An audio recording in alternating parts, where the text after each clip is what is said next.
¿Qué tal, amigos? Les saluda Tony Citadino de España, en la isla de Mallorca, y en esta ocasión tenemos un invitado muy especial. Se trata del padre de la pasión vino tinto, del doctor Richard Páez. Bienvenido, profe, a esta entrevista. Agradecido, Tony. Es un momento ideal para hablar, para conversar en estos momentos que tenemos tanta, por lo menos tanta tranquilidad de estar en las casas con esta situación especial que vive el mundo. Sí, señor.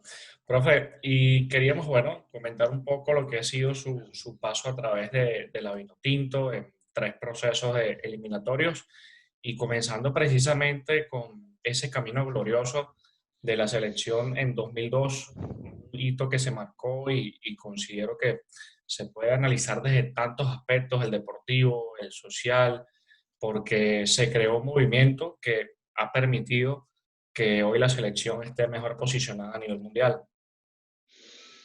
Sí, fue un momento de, yo digo, de un fenómeno social. Fue una verdadera transformación de un proceso que venía con una historia que realmente nos perseguía y nos tenía como anclados en la competencia internacional en lo que significaba fútbol. Ya competir para los jugadores en la selección nacional era una tarea más que nada como de prácticamente había que reflexionar mucho cada vez que lo convocaban a la selección nacional a los jugadores de nuestra Vinotinto, en aquel momento de la Cenicienta. Y fue así, fue una realidad con esas características porque en ese año 2001, cuando yo comienzo a ser el técnico de la selección, fue un llamado como si se quiere casi de quemar al último de los mohicanos, a uno de los hombres que siempre estuvo en un plan de reclamar una conducta diferente para jugar, para representar el papel de jugador de la selección nacional. Nunca estuve de acuerdo en la forma como dirigían o el mensaje que había en la selección nacional para jugar, porque era un mensaje, como uno dice, de pensamiento de la lógica. Todo entrenador que asumía el reto de ser técnico de la Vinotinto, con ese historial, con esos antecedentes de goleada, de derrotas constantes, de no haber ganado nunca un partido de visitante, de solamente haber ganado 3 partidos en la historia mundialista clasificatoria, pues significaba un verdadero reto para todos los entrenadores que asumían. Y todos pensaban con la lógica, como uno dice, qué era lo que un técnico asumiendo el papel de ser seleccionador de esa Venezuela. Pues todos atrás, vamos todos atrás, a tratar de reservar el arco, a tratar de darle minutos al arco en cero. Y en esas exigencias o en ese pensamiento se creaba una conducta, que era la conducta del temor, que era la conducta de la lucha, del sacrificio. Yo siempre dije que la identidad del fútbol venezolano antes del 2001 era echarle bolas, era ponerle voluntad testicular, porque a eso fue lo que jugó siempre Venezuela. A partir de ese año 2001, Richard Páez vino con una carga, yo digo, motivacional diferente. Yo fui parte de esa selección en la cancha recibiendo goleadas, pero como era un jugador de habilidad, como era un jugador técnico, como era un jugador rebelde, yo siempre reclamé esa conducta de jugar Venezuela con esas características y siempre fue crítico. Entonces, cuando me tocó a mí la grandísima responsabilidad y privilegio de ser ahora el seleccionador, porque eso fue lo que me dijo Rafael Esquivel cuando me ofreció la selección nacional. Tú que has hablado tanto, tú eres capaz ahora de dirigir a la selección para verte qué es lo que es. Y yo le dije, tú no sabes lo que yo soy. No sabes, no sabían lo que Richard Páez iba a hacer, porque definitivamente ellos tenían otra mentalidad y cuando uno vive de una manera, piensa de una manera y actúa de una manera, no pueden entender que venga otra persona viviendo lo mismo, pensando de otra manera. Y así fue. Richard Páez asumió un papel con la antilógica de la gente común, de la gente, como yo digo, cenicienta, de la que ve la vida o el fútbol con una visión de un espacio muy reducido. Richard Páez tenía una visión de grandeza, una visión diferente, una visión de protagonismo. Y eso fue lo que yo traje a la selección nacional. No fui traicionero, nunca traicioné, fui coherente a mi visión como era jugador, y como jugador era atrevido, siempre quería ir para adelante, y creo que esa fue la condición que yo llevé a la selección, y lo que hice fue saber escoger, porque yo, si hay algo que tiene que tener el seleccionador es saber escoger un perfil de jugador de que yo le iba a exigir no solamente sacrificio y personalidad y temperamento, sino lo que le iba a exigir funciones en el juego, funciones de acuerdo a la posición en la cancha, y que de esa manera íbamos a construir un equipo configurado para ganar, no para competir, para ganar.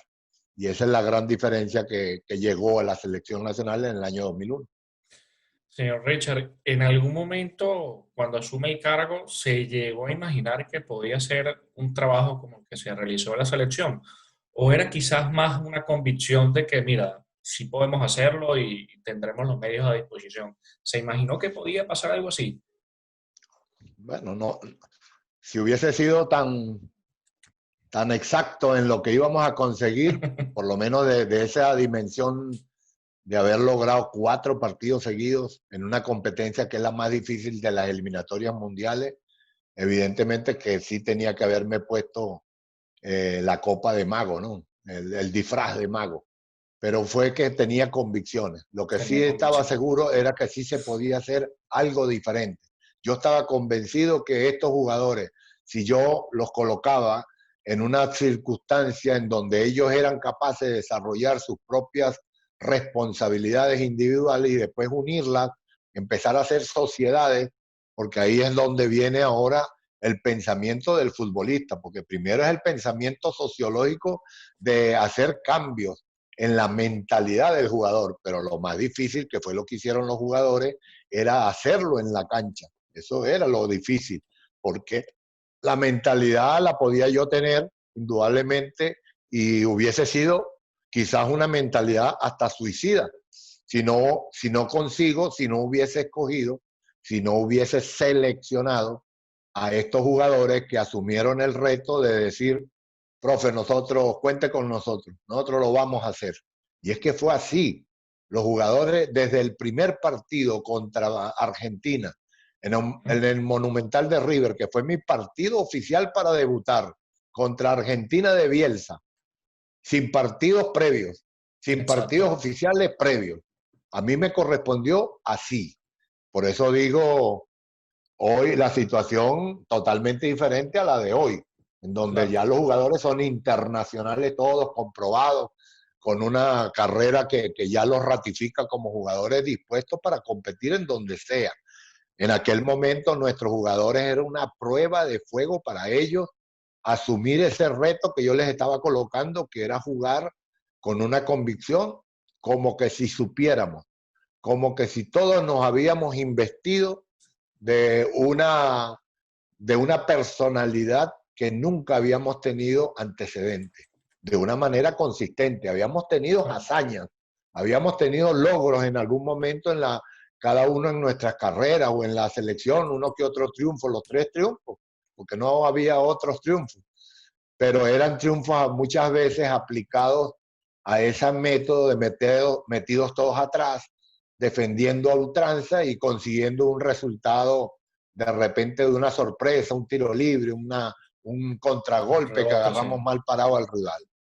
Nuestra Venezuela comenzó a creer en un fútbol diferente, de juego, de combinaciones, de lo que llamamos hoy de sincronismo. Y entonces, que yo haya colocado desde el primer partido, 2 laterales de salida, 2 centrales que se les prohibía rechazar, sino cada vez que tenían posesión del balón o iban a cabecear, tenían que buscar un compañero para darle el pase y no un rechazo. Que los volantes mediocentros no podían ser volantes solamente recuperadores, sino que eran 2 volantes 8 con características mixtas que comenzaron a desarrollar, además de recuperar, desarrollar la salida ofensiva del equipo por bajo. empecé a generar en ellos el pase filtrado, el pase rompiendo líneas, el pase buscando paredes con proyección de nuestros volantes, con 3 volantes 10. Y ¿A quién se le zurdos. ocurría? Y zurdo. ¿A quién Sí, se le ocurría en aquella época, 2001?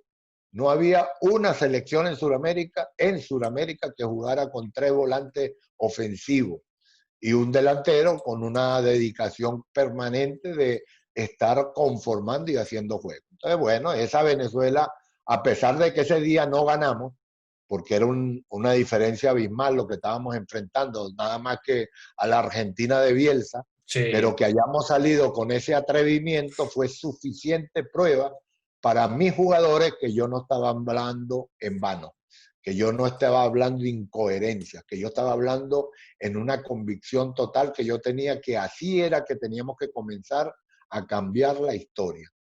Y ese día sí, le ganamos fue a la Venezuela del temor, a la Venezuela de las dudas, a la Venezuela que decía no se puede, a la Venezuela que hoy cuando perdimos contra Colombia dijo, nah, volvimos a lo mismo.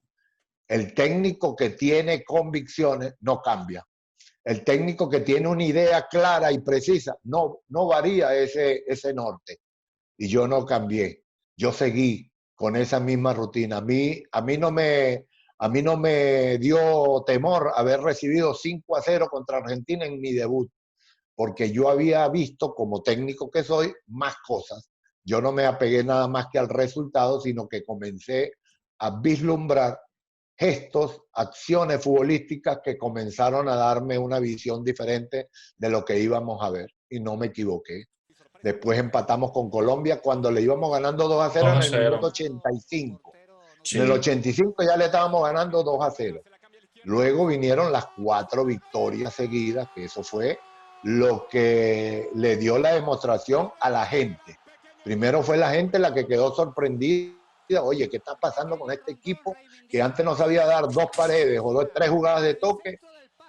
Y ahora empezaba a ver un equipo que salía jugando desde atrás, conectando con los laterales allá arriba montados, tirando pases gol, con los volantes recibiendo pases por derecha, por izquierda, por arriba, por abajo, con los volantes haciendo juego. Entonces comenzó a verse un juego que enamoró al país. Y cuando comenzamos a ganar, que le ganamos 2-0, nada más que a Uruguay en Maracaibo. Después Ujú. vamos a Chile, en Santiago de Chile, y ganamos por primera vez en la historia del fútbol venezolano un partido oficial de eliminatoria, y nada más que en Santiago de Chile, que ganar allá en Santiago de Chile para poquitos equipos. Luego regresamos y le ganamos 3-0 a Perú. A Perú. Comenzamos a golear a equipos que nos llevaban años de ventaja. Y por último, terminamos ganándole 3-1 a Paraguay, y a estos 4 equipos por primera vez se le ganaba en una competencia eliminatoria y en forma continua. Ganar 4 partidos seguidos en una competencia eliminatoria suramericana, eso no lo han hecho sino 4 o 5 equipos en estas competencias. No lo ha hecho otro país. Y uno de ellos fue Venezuela, estando último. Y en esa forma fue como dejamos el papel de Cenicienta y nos convertimos en el papel de la vino tinto para la eternidad. O sea, ese cambio tan trascendental, tan milagroso, para los que entendemos de fútbol, fue un cambio milagroso, porque normalmente los procesos se hacen desde abajo, desde las bases hacia arriba, va subiendo una generación que comienza a dar resultados en categoría sub-17, sub-20, sub-23, llega a la absoluta y termina de llegar a esa meta de llegar a un mundial. Así es como se hacen los procesos en cualquier país normal. Venezuela, como es su característica, todo lo hace bizarro, atípico, pues nosotros lo hicimos de arriba hacia abajo. Comenzamos a hacer una gesta que no teníamos precedente con los jugadores de la categoría absoluta, que no tenían precedente histórico de ser ganadores, y comenzamos a ganar jugando bien, confiando en nosotros, comenzamos a sentirnos importantes, comenzamos a ser reconocidos por el país, porque antes del 2001 las generaciones de futbolistas fueron olvidadas todas. Todos habían olvidado ya a los Luis Mendoza, a los Pitucecho, a los Freddy Eli, a los Chiquichagua Marín. Un poquito más empezaban a reconocer conocer, sí, creo que escuchó a Pedro Feble, Pero fue el Bernardo Nelson Añor, Carrero. William Méndez, claro, Nelson Carrero, o sea, ya empezaban a ir, sí, creo que esos jugadores me acuerdo. Y indudablemente la generación nuestra ya era prácticamente olvidado.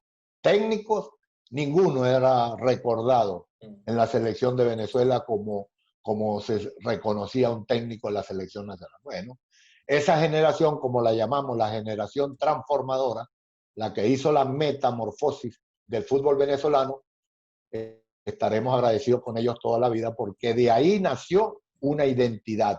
La identidad de saber jugar en forma colectiva y hacer respetar el nombre de Venezuela como se hizo a partir de esa fecha. Señor Páez, y a propósito de eso, ¿cree que el curso que estuve haciendo en Italia, en el que vio ideas de Sacchi, de Capello, pudieron influir en el juego? Porque si uno, esa selección era precisamente lo que usted dice, una selección que no jugaba al pelotazo, que salía jugando corto, desde el portero, siempre buscando asociaciones, y también una selección de vocación ofensiva, algo que no se había visto antes. Y si uno empieza a revisar los juegos de esa época, creo que quizás el juego ante Colombia, que se termina empatando 2-2, puede ser quizás un golpe con la realidad de no saber cómo cerrar un partido que yo creo que era inesperado para todos y se logra el empate. Y luego contra Uruguay en Maracaibo, eh, corríjame si me equivoco, pero si mal no recuerdo, en ese juego fue la primera vez que se utilizó un uniforme de vino tinto en esa nueva etapa y se gana 2-0 con categoría. ¿Puede ser ese juego contra Uruguay el inicio ya de la mentalidad de que también los jugadores iban absorbiendo lo que se quería? Es que, Tony, en el fútbol como en la vida no es suficiente con la intención. Mm, Es necesaria la acción con resultados. Si tú no tienes resultados, pues es muy difícil convencer a mucho más a jugadores que hasta habían estado acostumbrados a querer, a intentar, a soñar, pero no a hacer, no a ganar, no a empezar a ganar. Entonces, cuando tú empiezas a ganar y ganas 4 partidos seguidos de esa manera, tú tienes que entender que hay una transformación en la mente, en la mentalidad, en la convicción, en la creencia, hasta en el sentimiento. La gente siente por dentro cosas diferentes y uno verdaderamente se transforma en hábito. El haber creído que ganando 4 partidos, no, es fácil ganar. Empieza uno a creerlo así. Y cuando uno lo cree así, comienza a actuar con esa sobriedad, con esa naturalidad y ya no lo ve extraordinario, que es lo que lo ven los observadores, los que van evaluando, cómo será que era tan extraordinario que cada partido que nosotros ganamos, ese partido que le ganamos a Uruguay, al técnico lo votan después. El partido que le ganamos a Chile 2-0, al técnico García lo votan después de ese también, partido. Después venimos acá, le ganamos a esa Perú de a Perú. A Marcarián lo votan también. Y después le ganamos a la Paraguay. de Paraguay. Paraguay era Marcarián, Perú era el negro Uribe, también para afuera. Entonces, porque los rivales no podían comprender cómo la Venezuela, que todos le ganaban, comenzó a ganarle y a sacarle puntos en eliminatorias que ellos no podían entender ni comprender. Ni siquiera en Venezuela, mucho más voy allá, que todavía no han comprendido de una manera real, cierta, qué fue lo que pasó. Ellos creen que fue un acto, bueno, no, fue que Richard Páez sí conocía la idiosincrasia del fútbol venezolano. No, se cambió el estilo, se cambió el reto. El jugador, siempre hemos tenido jugadores de ese nivel. Siempre tuvimos jugadores atrevidos. Lo que no hubo fue un mensaje coherente con esa convicción de hacerle creer al jugador que sí lo podía jugar así. Entonces, ese fue, yo creo que el verdadero legado que dejó esa Vinotinto para el resto y que dejó una marca que evidentemente fue trascendental porque ver la confianza que esos jugadores adquirieron, la convicción para jugar a ese fútbol donde sea, ya no preguntaban si era de visitante o de local. Ya el jugador nuestro ya no sentía, ten la seguridad que eso era como una vibración, una sensación, así como el miedo también se siente, la seguridad es otra sensación que uno se relaciona y lo percibe de una manera categórica. Esa selección ya jugaba sin miedo, esa selección ya jugaba sin ningún tipo de distingo de Ni jugar de complejo. visitante y sin ningún tipo de subestimar a nadie. Tampoco lo sobreestimábamos, pero no subestimábamos a nadie. Ese era el gran respeto que adquirimos.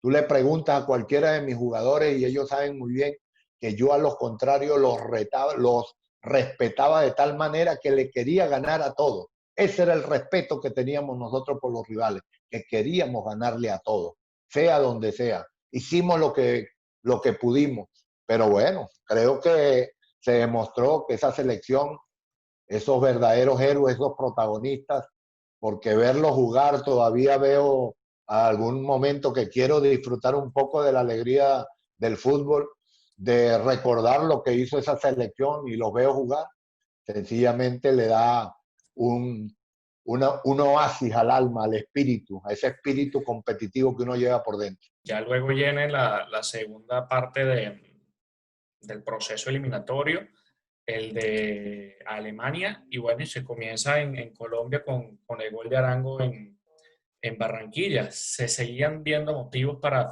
seguir queriendo la selección y qué veía en esta nueva camada de jugadores que hacía creer que se podía seguir acercándose al objetivo de clasificar un mundial. Una generación de jóvenes que estaban empezando a pedir pista, a pedir oportunidad, a sentir que la generación que habíamos hecho del año 2001 tenía que ir al pensamiento de una generación de mayor dinámica, con mayor sincronismo de juego, con mayor desplazamiento de radio de acción de los jugadores y buscando indudablemente mantener esa base estructural que eran los jugadores que tenían ya 25, 26, 27 años en ese momento y que iban a ser ahora la estructura donde se empezaba a consolidar la selección.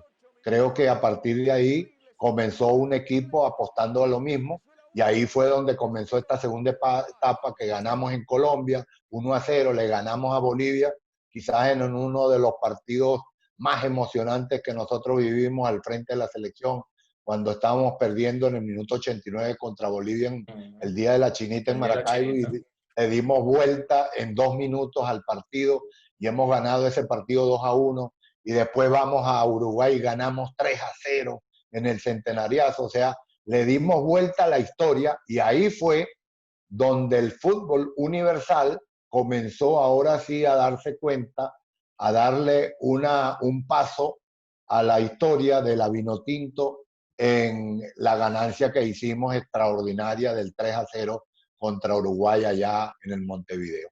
Creo que ese fue cuando nosotros tocamos con estruendo las puertas internacionales y nos las abrieron, reconocieron por primera vez a nivel de Europa y de toda Sudamérica que existía un equipo que se llamaba la Vinotinto y que estaba comenzando a generar un fútbol extraño, raro para los venezolanos, pero que estaba dando una demostración de un fútbol que era atractivo. A mí me preguntaron muchas veces en esos momentos de Argentina, de España, me hacían llamadas preguntando cuál era el modelo de entrenamiento que nosotros hacíamos y yo comenzaba a hablar en aquel momento del modelo del entrenamiento de los que les gusta el fútbol, del sincronismo ofensivo, del sincronismo de los que les gustaba con la pelota jugar. Entonces, creo que esa fue la base fundamental de nuestro cambio. Luego ya la otra etapa, cuando fuimos a Sudáfrica, ya fue ese lamentable suceso que no Sí. entendieron, que no comprendieron todavía, no lo han comprendido de una manera total en Venezuela de lo que estaba pasando, de lo que estábamos logrando, de lo que estábamos comenzando a hacer la renovación final de una segunda generación que ya comenzaba a entrar y que seguramente esa generación nos hubiese realmente acercado al Mundial. Sí, y antes de llegar a esa parte, señor Páez, me quería detener acá en el centenariazo, porque creo que todos coincidimos en que ese fue el juego que marcó un antes y un después, indudablemente, en el fútbol con la selección, en el fútbol venezolano, porque se ganó con categoría y en un estadio en el que, por ejemplo, Brasil-Argentina les costaba. No estoy seguro si en ese Sí. momento no habían ganado en el centenario, pero llegaba una Venezuela irreverente, como se le hacía llamar en ese momento, y, y el juego desplegado fue espectacular, que hasta las tribunas se escuchaba ya el ole cuando el juego estaba 3-0. A mí me tocó ser testigo presencial, pero Ujú. desde las tribunas. Yo estaba suspendido para Estaba ese partido. suspendido. El que dirigió abajo fue Ramón Gato Hernández y Raymond Páez, que eran mis ayudantes técnicos en ese proceso. Pero realmente fue disfrutar. Tú sabes que es una recompensa haber visto tremendo espectáculo en una posición de testigo protagónico desde la distancia de una visión panorámica y en donde observaba era ese juego fluido, coordinado, combinativo, en donde mis jugadores desarrollaron un fútbol de otro nivel. O sea, fue una recompensa.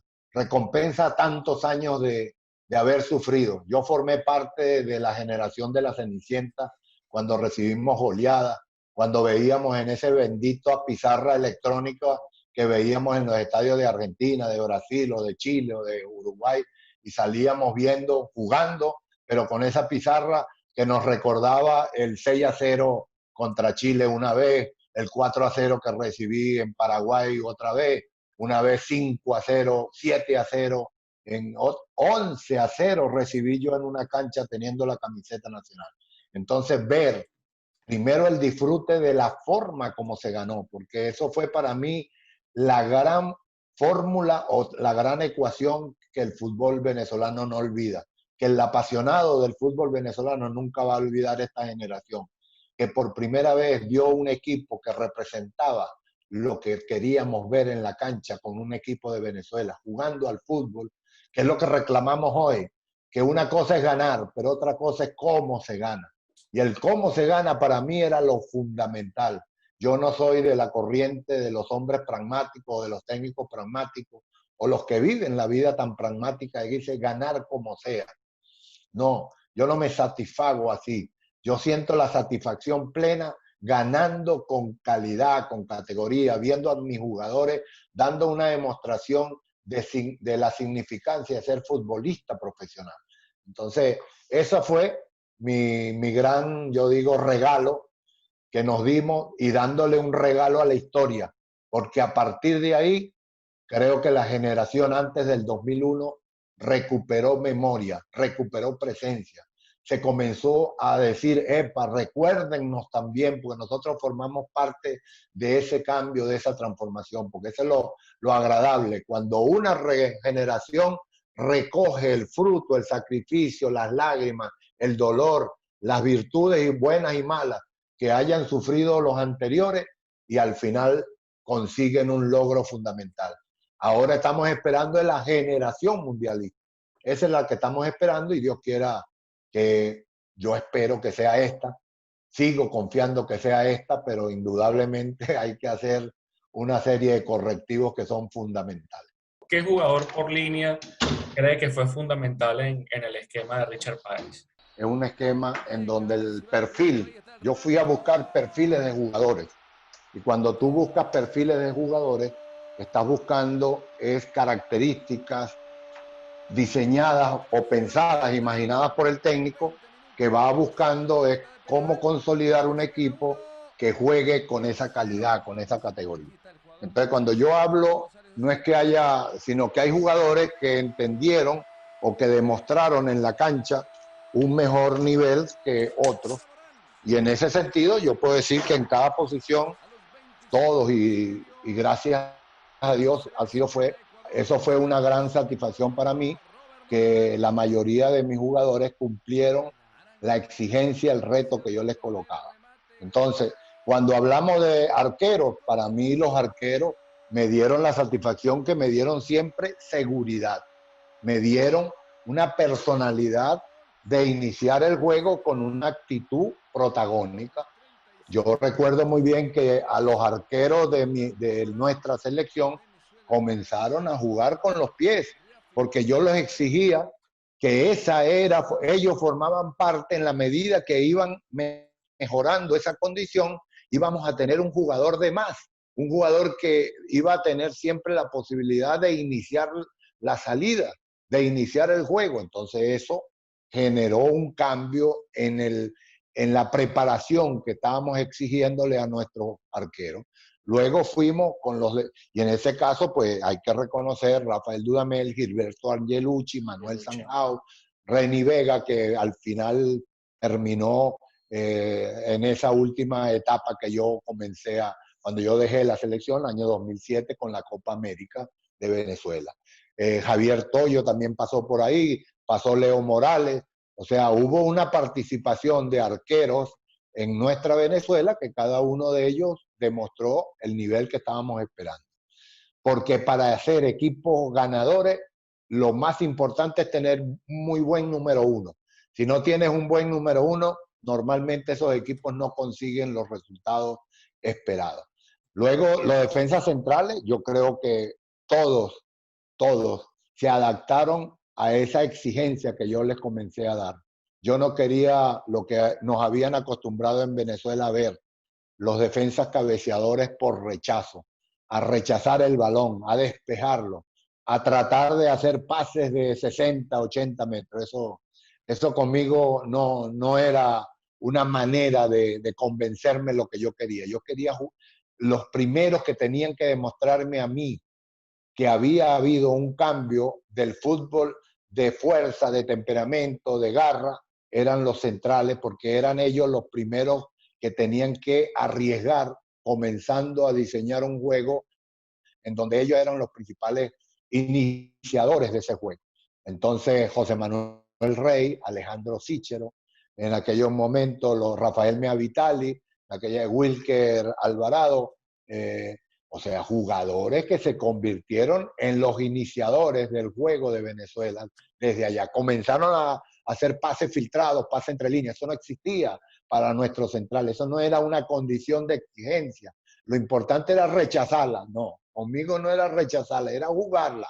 Entonces eso provoca un cambio en la mente, en la actitud, en la personalidad. El jugador comienza a ganar seguridades y ahí es donde comienza a cambiar todo. Porque los laterales ahora ya no eran de marca como antes usábamos. En Venezuela, puros marcadores, ahora eran laterales volantes. Y laterales volantes que llegaban a hacer los pase-gol. Jorge Rojas fue uno de los mejores pase-gol que yo tuve en la selección y jugando de lateral. Y fue con Ricardo David, fueron el 1-2 con Juan Arango porque tiene más partidos jugados. Pero ellos eran los más pase-gol que tenían porque los laterales eran obligación de llegar a hacer pase-gol y a ver defender. Entonces, Jorge Rojas, Héctor González, Pacheco Vallenilla, Eder Pérez, o sea, una cantidad de jugadores que pasaron por ahí, pero todos con Ay Hernández. O sea, una vez Giovanni Rivero también lo traje. ¿Fue una casualidad haber contado con 3 zurdos en el mediocampo o era algo que ya estaba estudiado? Nosotros estábamos buscando volantes con perfil ofensivo, volantes dinámicos, volantes desequilibrantes, volantes que supieran tener una calidad de distribuidores de juego, que conectaran. Nosotros inicialmente pensábamos un equipo que se defendiera con la pelota en posesión. Nosotros no teníamos todavía la fortaleza de estructurar un sistema defensivo apostando nada más que a defensa, porque esa fue lo que vimos toda la vida y no daba resultados. No había dado resultados. Entonces, aparte de indudablemente traer jugadores con esa visión defensiva que es necesario, porque todo equipo que juegue al fútbol ataca, pero también lo atacan. Y hoy más que nunca, porque hay hoy una tendencia mundial de que los equipos están configurados para verdaderamente atacar, más que para defender. Entonces, esa condición, en aquella época también yo lo percibí y fue a buscar jugadores con esa calidad. Cuando me di cuenta que tenía 3 zurdos de la calidad de Juan Arango, porque Juan es un llegador, es un hombre que acompaña constantemente al 9. Además, tiene buen tiro de media distancia. Además, tiene buena jugada de juego aéreo. y además es un hombre con una visión panorámica de ver el campo de juego a la distancia que quiera, él hace un pase y es muy preciso. O sea que es un buen pasador de pelotas de larga distancia como de baja distancia. A Juan lo que le costaba era entrar en el juego de los toques, de los manejos, de estar entrando en el juego combinativo y de movilidad, de hacer paredes y seguir, continuar. Él simplemente era un muy buen ejecutor final de la jugada. Con Gabriel Urdaneta era un jugador de ida y vuelta que tenía más condición de talento en su aspecto físico, pero que era muy bueno en lo técnico, que tenía buen chut, que tenía buena distribución y que era un jugador que tenía condición de jugar los 90 minutos al mismo ritmo. Y eso no es fácil verlo en jugadores volantes ofensivos, porque el volante ofensivo constantemente tiene que estar haciendo cambios de ritmo, jugadas de dinámica, de potencia explosiva, de evitar el golpe, de ser golpeado, y te van quitando ese nivel de exigencia. Ya al minuto 70, un buen jugador, volante 10, que haya arriesgado, normalmente sufre las consecuencias en los últimos 20 minutos. Y Ricardo David, el desequilibrante. O sea, yo no tenía otro jugador más desequilibrante en el medio campo que Ricardo David, porque era un jugador natural, de habilidad, de potencia explosiva, y encima tenía un pase gol que no lo tenía nadie. O sea, yo contaba con ese tipo de características de jugadores que le gustaba el toque, que contagiaba el toque, y entonces eso fue lo que en ese momento vislumbré y lo sumé. Sencillamente lo que hice fue un equipo que lo visualicé antes y después ellos me lo terminaron de confirmar en el campo. Y ahí es donde se desarrolló un fútbol de mucha seguridad, de mucha posesión, que fuimos transformando no solamente en posesión, sino en posesión progresiva por la dinámica que comenzamos a adquirir con estos volantes ofensivos, y ten la seguridad que después esas fueron las satisfacciones después con resultados. Señor Páez, llegamos a las eliminatorias del 2010 y bueno, sucede que comenzamos ganando ante Ecuador con el golazo de Rey, se pierde entre Argentina y luego llegamos al juego ante Bolivia en San Cristóbal, que se terminó ganando 5-3 y fue el juego, fue el último en el que usted participó como director técnico. La decisión, señor Páez, de haber renunciado, ¿la venía pensando desde hace días o lo que sucedió con los gritos del público y Ricardo David fue el detonante para decir basta? Porque si veíamos la tabla, habían 6 puntos de 12 posibles, estábamos en el quinto lugar. Yo tenía las ganas de seguir, en la seguridad. Yo cuando seguí después de la Copa América, que hacemos la renovación de mi contrato, yo estaba decidido porque ese año era el que yo decía, este es el año para pelear la clasificación. Cuando comenzamos el primer partido de eliminatoria, que Venezuela debutando en las eliminatorias, jugando de visitante contra Ecuador, que en las eliminatorias anteriores no había perdido un solo partido, y llegamos nosotros en el primer partido de eliminatoria para Sudáfrica 2010 y ganamos ese primer partido ante Ecuador, en la seguridad, ese equipo estaba con una determinación que era para clasificar. O sea, ya yo venía con ese impulso llevando al grupo, comenzando a renovar, porque ahí comenzó a aparecer el Lobito Guerra, apareció César González, Eder apareció Pérez. Reni Vega, ya estaba Reni después de la Copa América, Eder Pérez ya estaba comenzando a jugar partidos con Jorge de una manera más constante. Empezaron a ver una renovación, Luis Manuel Seija, o sea, empezó a llegar gente con unas características, como tú ves, muy parecidas todos, pues son todos técnicos, jugadores que tienen esa capacidad de enfrentar el reto en base a una técnica depurada, pero que va adquiriendo una personalidad para jugar diferente. Entonces, ganarle a Ecuador el primer partido, y cuando nosotros venimos a jugar contra Argentina en Maracaibo, contra la Argentina de Messi, después de haber ganado en el debut de esa eliminatoria Ecuador, Venezuela, y que vayamos a ver en el estadio y había medio estadio vacío. No, yo cuando vi eso, hermano, yo soy estratega, yo soy hombre de fútbol. Yo soy un hombre que no me suceden las cosas porque me suceden. Si no las anticipé, muy extraño que no las haya anticipado. Pero cuando vi eso, yo sentí que había un ambiente diferente, que había algo que estaba afectando, que no sé qué era lo que estaba sucediendo, pero no era posible que íbamos a jugar contra la Argentina de Messi con la tremenda responsabilidad de quererle ganar, porque sabían muy bien que nosotros íbamos a quererle ganar ese partido, esté o no esté Messi, esa era la convicción que teníamos, y que no íbamos a tener el apoyo de un país, de un estadio lleno. Y ahí comenzó a mí a sonarme las alarmas, no me gustó eso, lo manifesté dentro de mi cuerpo técnico, me extrañó, pero dije, bueno, quién sabe qué pasó en el ambiente de la gente, qué está pasando. Bueno, cuando fuimos a jugar contra Colombia, que nos toca la otra jornada, contra Colombia, llega el partido contra Colombia allá que lo hacemos en el Campín. Ese Bogotá. partido no fue en Barranquilla, sino en el Campín, y perdemos 1-0 por un gol de tiro libre en el minuto 85 por allá, en donde le dieron como 6 tiros libres a Luis Fernando Bustos, que es un especialista.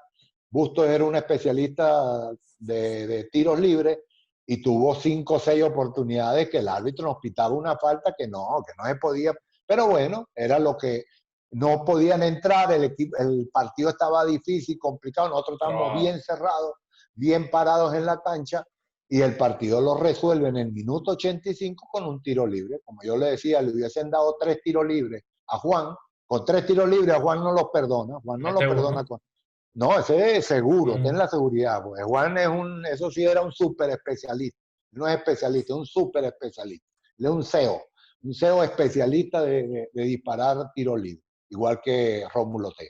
Entonces, considero que ahí, cuando vimos la crítica, la crítica de la prensa, la crítica de la gente, la crítica, no, se desproporcionaron, una cosa que era imposible, que nosotros no podíamos perder con Colombia de visitante, que Venezuela tenía que ganarle a Colombia. Yo dije, estamos, paren, ¿qué están pidiendo? O sea, que ya Venezuela sobrepase el nivel de qué, de Brasil, de Argentina. No, Venezuela apenas está construyendo un proceso diferente. Venezuela no está para estarle exigiendo que le gane a Argentina ya o que le gane a Colombia ya, no, eso se logra. Pues nosotros lo hicimos, le ganamos a Colombia en Barranquilla, pero no es todos los partidos iguales, y cuando suceden este tipo de partidos, pues mucho más. Hay que entender que en Sudamérica las distancias están muy cortas y no es fácil ganar partidos seguidos.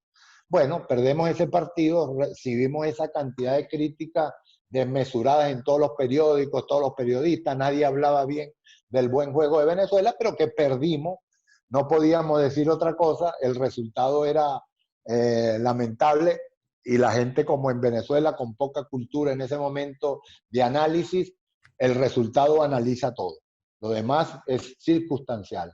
Para nosotros los técnicos el análisis es profundo, se adelanta a las circunstancias de lo que va a suceder. Bueno, vamos a jugar contra Bolivia. El equipo tuvo una tarde complicada al principio, no estábamos jugando bien, nos estaba ganando Bolivia Sí. 1-0, empatamos 1-1, nos estaba ganando Bolivia 2-1, le empatamos 2-2, se pone 3-1 Bolivia otra vez, y nosotros en ese 3-2 es cuando comienza el grito de la tribuna, en donde se desnudó, se quitó el disfraz que había tenido la gente que había hecho una campaña no para contrarrestar a la selección, sino para atacar a un hombre que se llama Richard Páez. ¿Por qué razón? Ahí es donde después, ¿a quién beneficiaba esa campaña? Bueno, después se vio a quién benefició o a quién podía beneficiar. Pero eso fue una cosa que la Federación Venezolana de Fútbol no tuvo yo digo, la visión de defender el proceso que le estaba dando tantas cosas positivas al fútbol de Venezuela, y permitió que se dieran cosas de esa manera, porque ese fue un grito desproporcional, porque es diferente que saquen a Páez, saquen a Ricardo David, saquen a X, pero saca a tu hijo, y eso fue de una manera que se repitió durante el segundo tiempo de ese partido, y nosotros ganando, remontando el juego. A Ricardo David lo saco cuando vamos 3-3, y ahí se comienza pues a generar ese plus que se dio, ganamos el partido con los goles de Guerrita Maldonado. y de Giancarlo, que era otro de los que llegaba a la selección de hace 2 años, y que evidentemente eran los que en donde nos íbamos a soportar para lo que viene. Yo lo viví de una manera firme, estoica, aguanté, porque era para tener otro tipo de reacción. Tuve la firmeza de aguantar esa situación. Terminamos el partido, ganamos 5-3 y con ese resultado dije, ya va, porque yo no podía, siendo el hombre que había dirigido a este equipo y que habíamos enamorado a un país, yo no podía darme el lujo de arriesgar todo lo que se había hecho de tan buena manera en forma de trabajo de equipo, en donde en este momento parecía que la piedra de Tanca era Richard Páez y que habían utilizado su punto débil porque la familia a uno le duele por donde se la golpeen. Indudablemente ellos no tenían ningún argumento para reclamar la presencia de Ricardo David, porque Ricardo David era un jugador indiscutible, era un titular indiscutible, ya había pasado cualquier prueba que había que comprobar. Evidentemente tuve que soportar esa situación, pero no quise, como estratega que soy, yo visualicé hacia adelante un escenario que se pudiera provocar en un partido en donde algunos de mis jugadores, en una situación parecida, que yo lo sacara, que lo cambiara en un partido subsiguiente. Eran 6 meses de descanso que había. Yo pude haber aguantado 6 meses y decir, esto se va a acabar, esto se cae. La gente se olvida. Pero yo soy estratega y dije, no, esto no se va a olvidar porque es una marca que deja una huella profunda. Y yo lo que me preocupaba era que en un partido subsiguiente yo sacara, cambiara a un jugador y ese jugador que estaba siendo cambiado me reclamara en forma pública o me levantara los brazos, me dijera, ¿por qué no sacas a Ricardo David? Nah, eso para mí hubiese sido explosivo. O sea, eso sí no lo hubiese yo tolerado.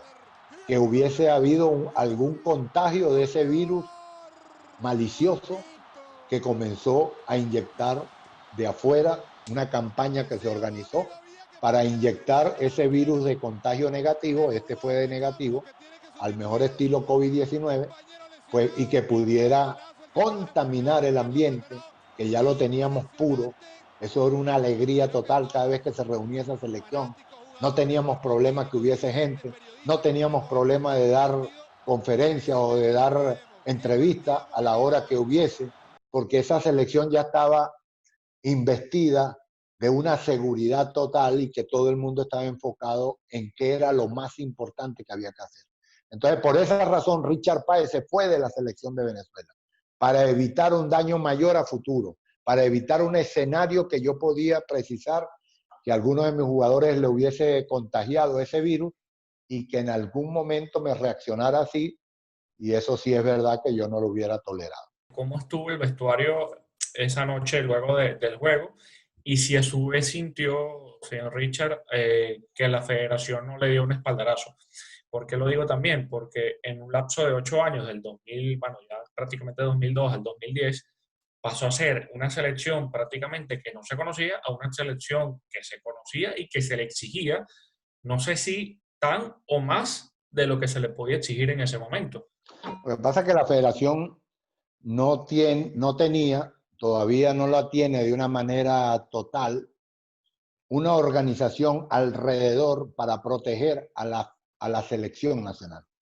A nosotros muchas veces en ese momento histórico que la gente se desbordaba por manifestar su alegría, para que le diéramos firma de autógrafos, se metían en los entrenamientos, pero era que no había forma, no había una organización que tuviéramos para calmar a la gente, para separarla, para organizar nuestra llegada a los eventos, para hacer algo, para hacernos entender que éramos en ese momento un reflejo que quería todo el mundo tocar, pero había que cuidar en el aspecto de alguna circunstancia accidental.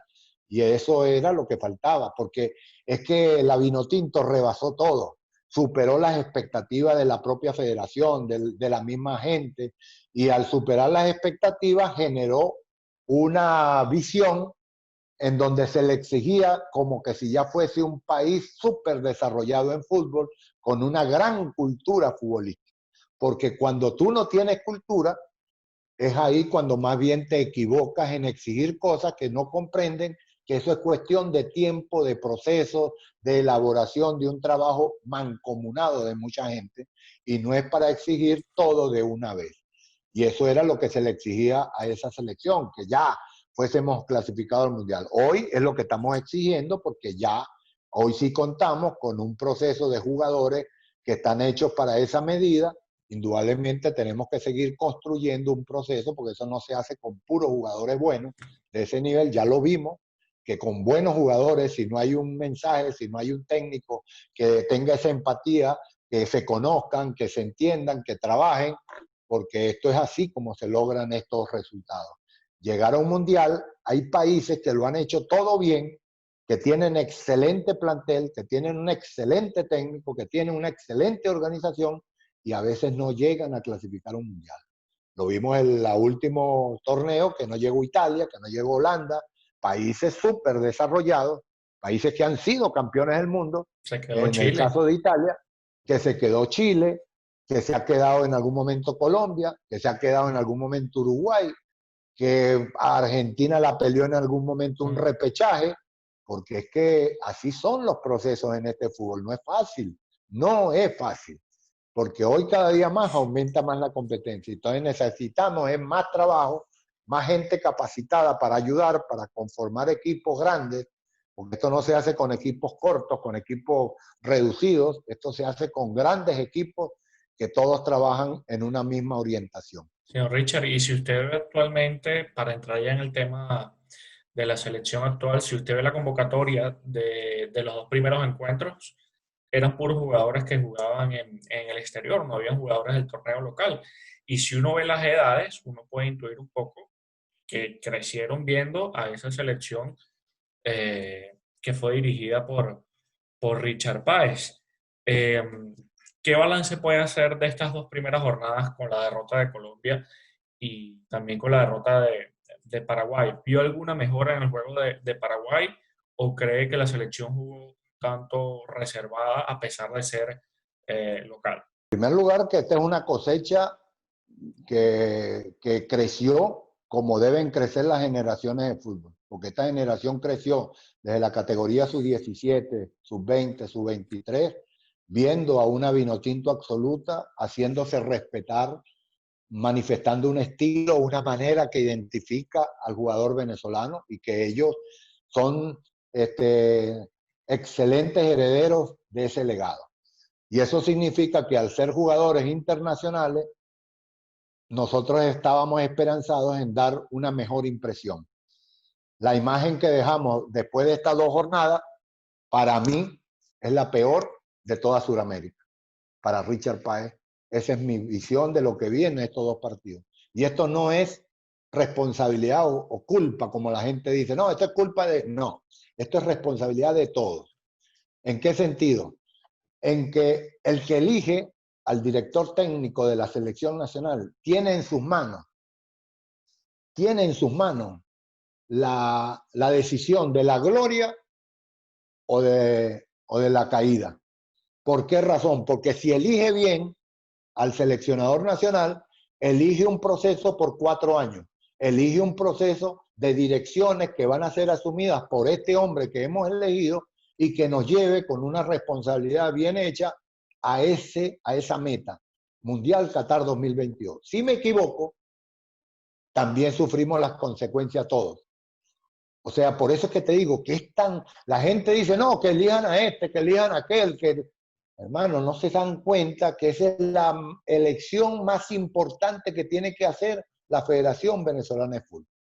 Entonces, en primer lugar, se toma una decisión, se trae un técnico que tiene condiciones, que tiene experiencia europea, que tiene una visión verdaderamente que debería de hacernos bien, pero viene en unas condiciones que el contexto del partido, de las primeras dos jornadas eliminatorias, tenemos la mala fortuna todos, no solamente Venezuela, pero más Venezuela, que no hemos podido tener un entrenamiento con el seleccionador nacional y nuestro equipo de selección de jugadores.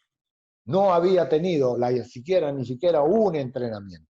Así, evidentemente, cualquier intención, cualquier visión, cualquier concepto que uno tenga, si yo no lo puedo trabajar, porque esto no es teoría, esto es trabajo, ten la seguridad que se hace difícil. Entonces, pasamos las consecuencias de la improvisación y del cumplimiento de un partido de tanta importancia como fue jugar contra Colombia y jugar contra Paraguay, sin haber tenido la oportunidad el técnico y los jugadores de haber entrenado de la manera como debe uno entrenar, sin la presión, sin la exigencia, sino preparándose para el momento. Eso condicionó que no fue suficiente la jerarquía comprobada que tienen nuestros jugadores regados por todo el mundo, que no fue suficiente que hayamos convocado 32 jugadores. Fíjate el número que hemos convocado en para estas dos jornadas. 32 jugadores internacionales y todos de nivel. Y bueno, con ese nivel y con esa capacidad que seguro tiene José Peseiro, porque eso nadie lo duda, no pudimos hacer una imagen de juego que era lo que nos caracterizó en estos últimos años de crecimiento.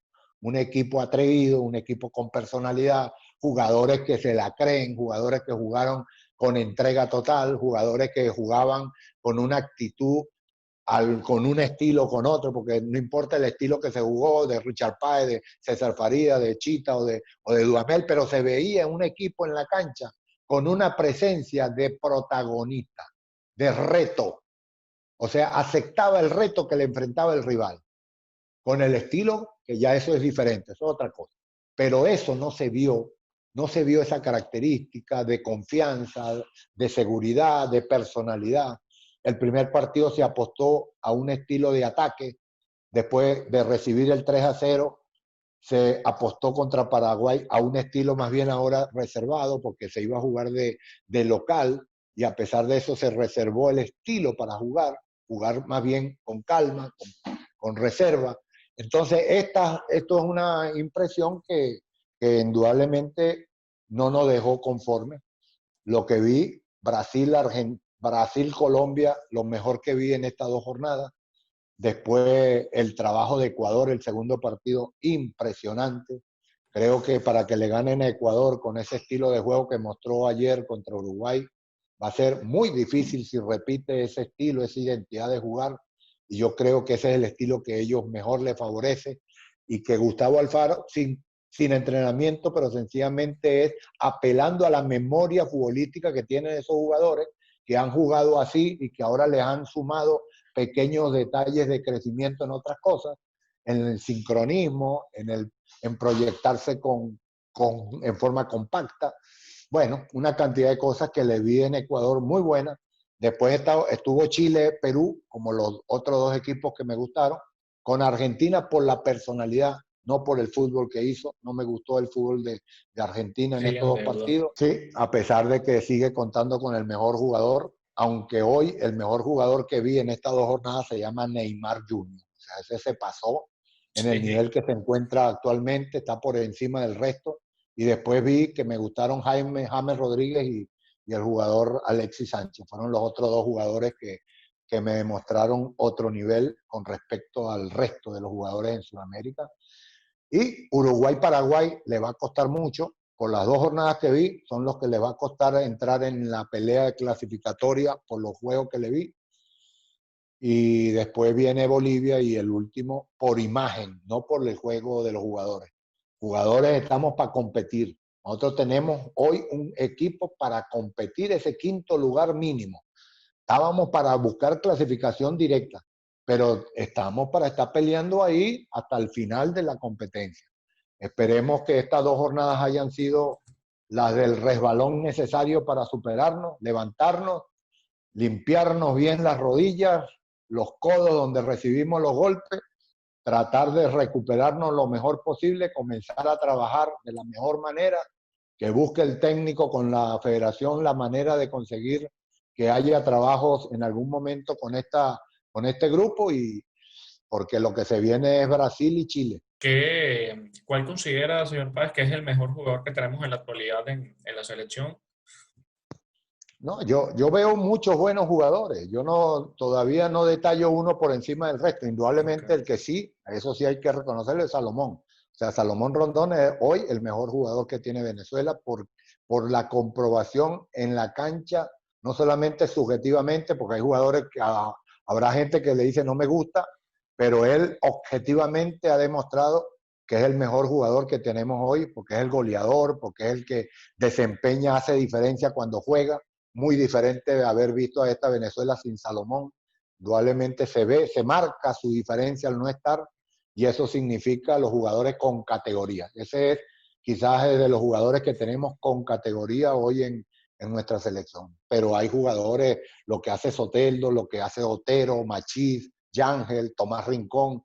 Por favor, tenemos jugadores que pueden, Roberto, en su posición. A mí de lateral izquierdo, Ujú. yo por lo menos nunca lo hubiese utilizado. Lamentablemente repitieron el error que ya habían comenzado antes y ahora pues lo siguen utilizando en una posición que no es normal ni por el accionar del juego, ni por la forma como te vienen a atacar, que tú puedas manejar con perfil cambiado en marca y en defensa en zonas de esa posición. Y recuperar a Wilker, porque Wilker es un arquerazo que lamentablemente hoy perdió las condiciones, porque eso es natural. Si no juega, no es lo mismo que jugar continuo, no es igual, y menos en el arco, menos en el arco. En el campo tú puedes conseguir rápidamente el ritmo de juego en la medida que tú cuentas con jugadores que te van dando alrededor tuyo la capacidad de resolver situaciones que tú al principio no llegas, pero que otro compañero sí lo hace y te da como una suplencia de esas pequeñas faltas de ritmo en la competencia. Pero el arquero es muy solitario, su juego es muy diferente al resto y él tiene que defenderse solo. Entonces, cada acción del arquero requiere de mucho trabajo, de mucha continuidad, y eso lo pagamos caro en estos dos partidos. Podrían jugar por las características y porque obviamente pareciera ser un grupo que va en ascenso juntos en una misma selección, en un mismo juego. Soteldo, Otero, Yangel y Machís. Esos cuatro podrían ser compatibles en una misma alineación. O usted los pondría en ese caso. Con Richard Páez, Sí. por favor, esos eran números seguros. Eso es cuando preguntaban que si podían jugar Jose y Salomón, por favor. Hay que buscarle la vuelta, pero deberían de jugar. Oye, sí, ese es un tema, señor Richard, que está pendiente, ¿no? Ya la posible vuelta de Joseph a la selección, y creo que el tema de Peseiro, de tener un acercamiento y hablar fue bastante positivo, pero ¿cree que sea posible el regreso de Joseph a la selección, a pesar de todo lo que ha pasado? En la selección hay que contar con los mejores, y yo sé de los mejores. Eso internamente se arregla todo, mano. Cuando todo el mundo tiene esa misma mentalidad cura los actos de ego personal. Los egos personales, cuando todo el mundo piensa con un mismo objetivo, se ponen a la disposición de ese ego común. Yo requiero, necesito jugadores con ego. Es todo lo contrario a lo que la gente cree. No, que los jugadores con ego hacen daño. No, los jugadores con ego son fundamentales, son necesarios. Lo que pasa es que los egos hay que conectarlos. No querer girar en mi propio eje. Hay que girar a un ritmo de todos los ejes que uno manifiesta como técnico. Y eso es tarea de los técnicos. Saber cómo manejar los egos y ponerlos en suma para que multipliquen. Cuando se suman los egos, y si son egos altos, multiplican, no sumen, sino multiplican. Y eso es lo que necesitamos en la selección, multiplicadores. Señor Richard, y ya para ir terminando, ¿le gustaría en algún momento regresar como técnico de la selección? ¿Le gustaría estar en una segunda parte? Yo lo que digo es que yo hoy soy más técnico que en el año 2001. No se puede perder esa posibilidad. No se debería desaprovechar esa oportunidad para Venezuela. Para Venezuela, para venir a dirigirla, tiene que ser un técnico que confíe en sus jugadores. Si traemos cualquier técnico de otro país, de otro nivel, de otra categoría, que los hay, por favor, multiplicados hay, mucho más que nosotros. Pero esos técnicos, en el momento que comienzan a soplar vientos fuertes, se van a buscar la lógica. Y cuando uno piensa con la lógica, hace un esquema reservado para jugar de local como contra Paraguay. Y Le, ahí le, comienza la debacle. ¿Le pareció raro, por decirlo de alguna forma, o no se esperaba que que la federación lo pudiera haber contactado a comienzos de año con todo No, el problema que hubo? yo pienso que vuelvo a ratificar que la decisión más importante que tiene el presidente de la Federación Venezolana de Fútbol es elegir al seleccionador nacional. Porque ahí está eligiendo el futuro del fútbol de Venezuela.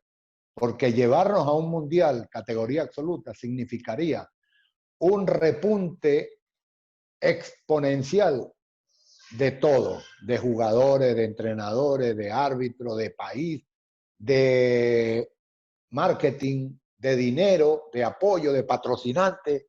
Por eso que te digo que tiene que ser una elección totalmente bien estudiada. Y siguen eligiendo hombres que no saben lo que significa jugar al fútbol. A mí que me pregunten qué sabe Laureano González, qué sabe Berardinelli, en paz descanse, qué sabían esos hombres para elegir a un técnico, hombres que no saben de fútbol, saben de otras cosas, pero de fútbol no pueden distinguir si este entrenador cómo juega a este entrenador cómo juega. No saben. Entonces, esa es una decisión que tiene que ser consensuada con un equipo de trabajo que sepa de fútbol, que tenga un director deportivo de fútbol, gente que tenga una idea clara de lo que significa jugar por nuestra selección y elegir un técnico. No puede ser que el técnico de la selección hayan nombrado nombre de un técnico que es propositivo y al otro día decían, no, queremos otro técnico que juega con contracultura, con un juego defensivo ultranza. O otro que juega con un pelotazo largo constante. O otro que juega de una manera de juego de toque asociado. No, papá, no, eso es impresentable. Y lo que está demostrando es que la federación todavía no sabe a qué juega Venezuela, a qué quiere jugar Venezuela. Ellos todavía no saben, con las características de los jugadores venezolanos, cuál sería el técnico que le pudiera explotar mejor las condiciones del juego de Venezuela. Eso es lo que no saben. Y eso es lo que ha sucedido durante toda la vida, que no han identificado verdaderamente la identidad del fútbol venezolano, de nuestra selección, y siguen tomando decisiones fundamentales, trascendentales, hombres que no le han pegado ni siquiera al balón, que no saben cómo es pegarle 3 dedos, o pegarle de taquito, o pegarle borde interno para frenar, o borde interno para acelerar. Eso no lo saben, no lo entienden. Y esos son los que toman la decisión y después, coño, no tuvo tiempo para entrenar, no conoce los jugadores. Eso tenían que haberlo pensado, viejo. Ecuador lo pensó. Ecuador tomó una decisión y en el medio de la pandemia dijo, coño, ¿qué estamos haciendo? El profe Cruz no puede venir a entrenar aquí, no puede hacer tal cosa. Va a venir a empezar las eliminatorias un técnico que no conoce, que no sabe el ambiente. Ecuador dijo, Cruz, pongámonos de acuerdo. Nos equivocamos los dos. Quisimos hacerlo bien, pero no se puede. No se puede empezar Y ahí está. Ecuador trajo un técnico del continente que está empapado de lo que es el fútbol suramericano y ahí está. 4 puntos. En la misma condición que Venezuela. Y Venezuela y Ecuador no tenemos diferencia abismal de diferencia de calidad de jugadores. No. Pero los jugadores de Ecuador hoy están jugando como juega el jugador ecuatoriano. Hoy el jugador de Venezuela juega como la Venezuela Cenicienta. ¿Qué tal la decisión? ¿Qué tal las consecuencias ahora? Somos todos nosotros los que recibimos las consecuencias. Por eso es que yo hablo, porque yo sí soy un venezolano que mostramos que sí se podía, que sí hay capacidad, que aquí hay talento. Entonces ahí es donde yo reclamo y reclamaré siempre que la Federación Venezolana de Fútbol tiene que ir más allá. Tiene que estar conformado por hombres con grandeza vinotinto, con pensamiento vinotinto. Y pensar en vinotinto es pensar en grandeza, no es en pensar en chiquito. ¿Hasta qué punto es primordial e importante tener un técnico que conozca cómo se disputan las eliminatorias sudamericanas? Porque no son cualquier tipo de eliminatorias. Y no es tanto a la hora de estar en el terreno, en el campo, sino lo que hay detrás. También por el tipo de picardía suramericana y la complejidad de las Pero, selecciones.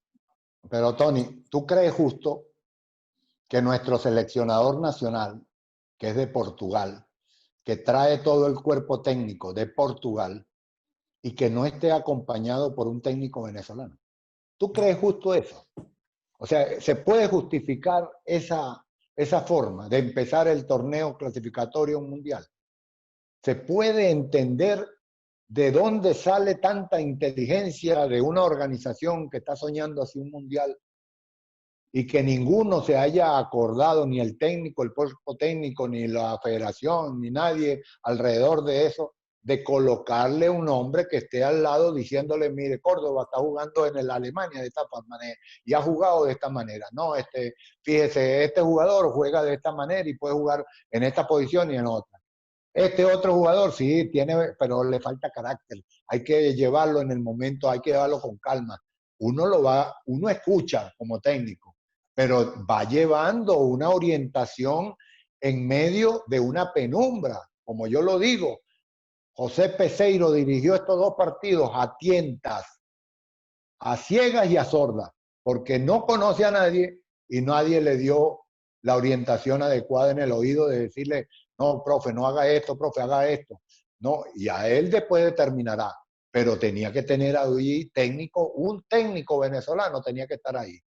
A verle la federación, haberle puesto ahí a algún técnico de Venezuela que le dé por lo menos el conocimiento adecuado de las acciones a seguir, que es diferente cómo actúa el maracucho o cómo actúa el oriental o cómo habla el gocho o cómo habla el caraqueño, cómo se comportan. Eso es diferente. Uno lo sabe que son diferentes. Uno trata diferente al que es del llano, al otro que es de, porque esos son un detalle, pero eso ya es demasiada precisión. Pero en el concepto del reconocimiento de las características del futbolista, eso es impresentable que no haya comenzado las eliminatorias sin haber entrenado y encima sin tener la colaboración y el apoyo de un técnico venezolano que lo alertara, como yo le digo, que le soplara. Y así fue el examen. 3-0 contra Colombia y 1-0 contra Paraguay. ¿Qué tal? La decisión del que le toca la responsabilidad de elegir al técnico. ¿Qué tal? y en estos dos juegos lo que preocupa también no tanto es el resultado, sino las formas. Porque al menos contra Colombia, pienso que Colombia bajó el pie del acelerador en la segunda parte, pero ante Paraguay, en vez de salir a buscar el juego al comienzo, se termina buscando al final. Y no entendí nunca por qué no jugó Soteldo. De repente puede ser una medida disciplinaria por el tema No, del vuelo, eso pero no no lo fue. creo.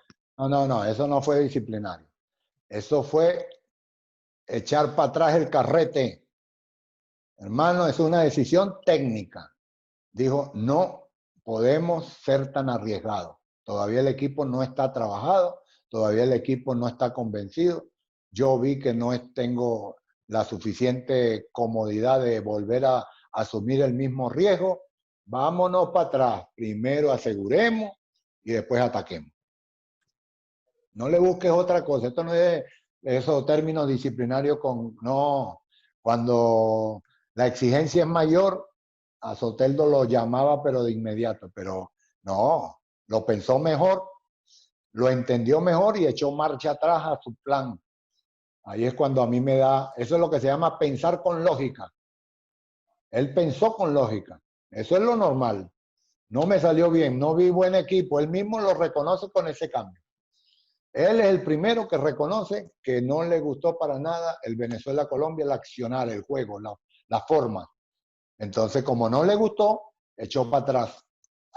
Frenó el equipo, la intención de querer jugar para adelante, que es su condición, porque lo ha hablado, lo ha dicho, lo ha pregonado, pero en el primer obstáculo dijo, calma, vamos para atrás, prefiero, y ahí es lo que yo digo, si comenzamos con esa política,